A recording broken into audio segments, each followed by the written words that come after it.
নমস্কার বন্ধুরা, নতুন একটা চাকরির ভিডিও নিয়ে আপনাদের কাছে আবার চলে এলাম। এখানে বলেছে নতুন বিজ্ঞপ্তিটা হচ্ছে ভারতীয় রেলে 32,438 জন গ্রুপ ডি নিচ্ছে। দরখাস্ত নেওয়া শুরু হবে 23শে জানুয়ারি থেকে। আর এখানে বলেছে যে বয়স 3 বছর বেড়ে গেছে, বয়স 33 ছিল, 3 বছর বেড়ে হয়ে গেছে 36 বছর। আর এখানে বিজ্ঞপ্তিতে বলা হয়েছে বিভিন্ন যেসব দপ্তরে নেবে বা যেই সব জোনে রেলের এক্সামগুলো নেওয়া হবে বা যেই জোনগুলোতে রিক্রুটমেন্ট হবে সেই জোনগুলো এখানে দিয়েছে।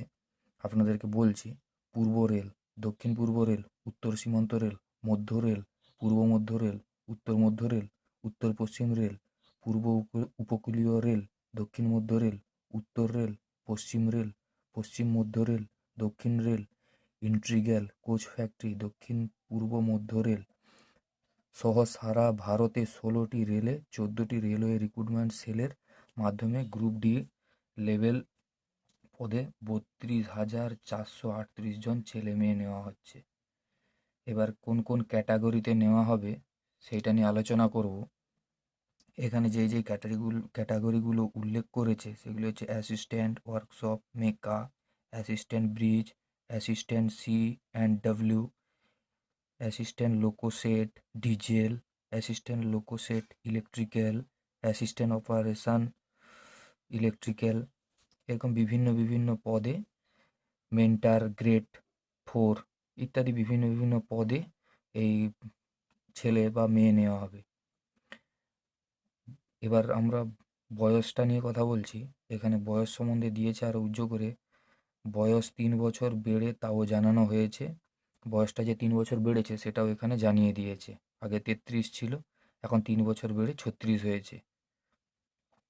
আর রেলওয়ে রিক্রুটমেন্ট বোর্ড 32,438 জন শূন্য পদ পূরণের সিদ্ধান্ত নিয়েছে। আর এখানে বিজ্ঞপ্তি নম্বরটাও দিয়ে দিয়েছে। এখানে বিজ্ঞপ্তি নম্বরটা হচ্ছে CEN নম্বর 8/2024। এবার কোয়ালিফিকেশানটা নিয়ে আমরা আলোচনা করব, যে যোগ্যতা কি প্রয়োজন এতে ফর্ম ফিল আপ করার জন্য। মাধ্যমিক পাস ছেলেমেয়েরা আবেদন করতে পারেন। মাধ্যমিক পাস হলেই আপনারা আবেদন করতে পারেন। মাধ্যমিক পাস, এখানে পরিষ্কার লিখে দিয়েছে মাধ্যমিক পাস হলেই আপনারা আবেদন করতে পারেন। এবং তার সাথে আলাদা কোয়ালিফিকেশান থাকলেও হবে, সেটা এখানে উল্লেখ করেছে। NCVT বা SCVTর স্বীকৃত প্রতিষ্ঠান থেকে যে কোনো ট্রেডে ITI কোর্স পাস হলেও আবেদনের যোগ্য।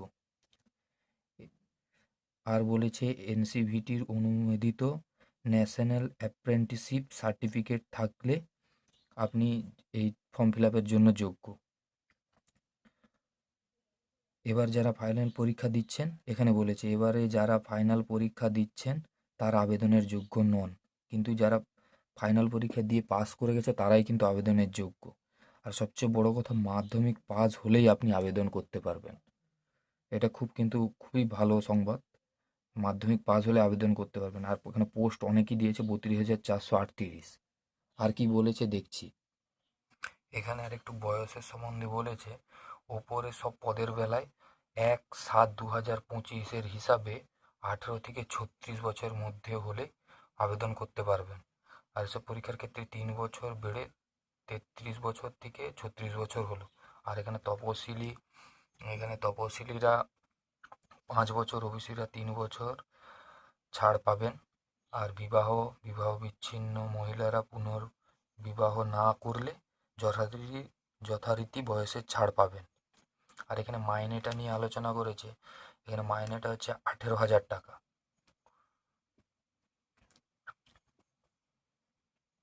এখানে বলেছে প্রার্থী বাছাই কিভাবে হবে। প্রার্থী বাছাই হবে সব রেলওয়ে রিক্রুটমেন্ট বোর্ডের বেলায় প্রার্থী বাছাইয়ের জন্য কম্পিউটার বেসড টেস্ট, শারীরিক সক্ষমতার পরীক্ষা, সার্টিফিকেট ভেরিফিকেশান হবে।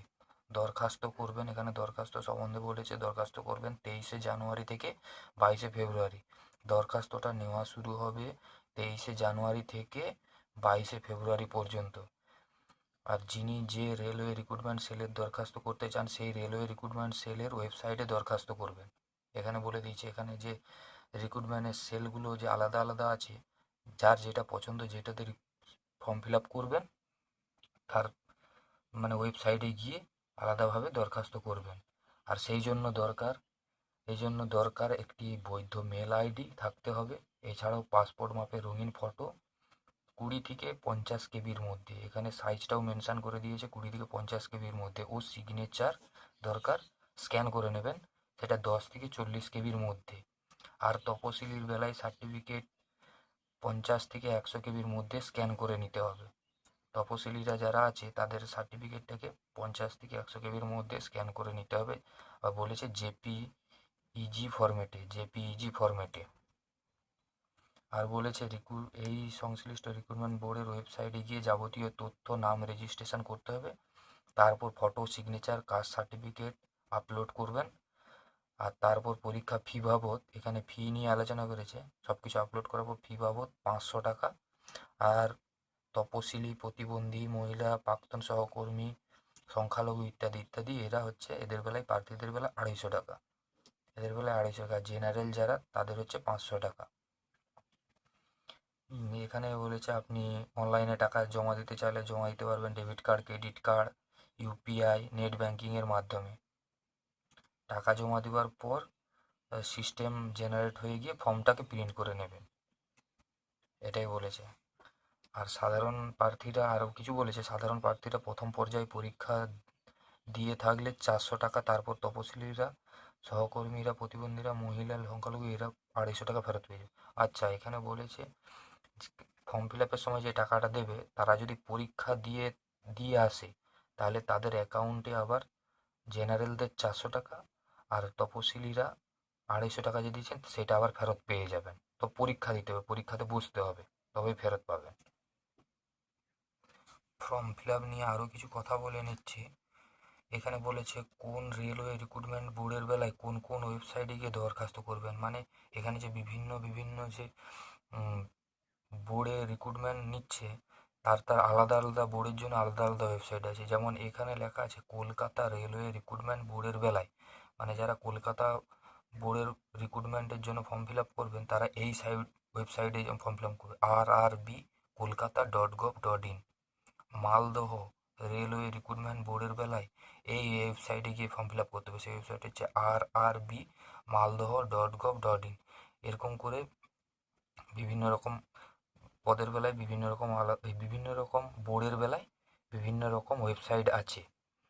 এখানে যেমন আবার বলেছে শিলিগুড়ি রেলওয়ে রিক্রুটমেন্ট বোর্ডের বেলায় এই ওয়েবসাইটে গিয়ে ফর্ম ফিল আপ www.rrbsiliguri.gov.in। এরকম বিভিন্ন রকম প্রত্যেক জায়গার বেলায় প্রত্যেকটা আলাদা আলাদা ওয়েবসাইট আছে, সেখানে সেই সব বোর্ডের বেলায় আর কি, সেই বোর্ডের বেলায় গিয়ে যেই বোর্ডে আপনি ফিল আপ করবেন, যেই বোর্ডের জন্যে ফিল আপ করবেন সেই বোর্ডের বিভিন্ন রকম এই দেখুন ওয়েবসাইটগুলো আছে, আপনার যেটা সুবিধা হবে সেই বোর্ডে আপনি ফিল আপ করবেন, সেইখানে আপনার এক্সাম পড়বে। তো এই ছিল আজকের ভিডিও। আর ভিডিওটা ভালো লাগলে আপনারা লাইক করবেন, বন্ধুদের সাথে শেয়ার করবেন। আর যখন ফাইনাল নোটিশ বেরোবে তখন আবার একটা নতুন ভিডিও নিয়ে আপনাদের কাছে আসবো। আজকের জন্য এই পর্যন্ত, আজকের জন্য টাটা।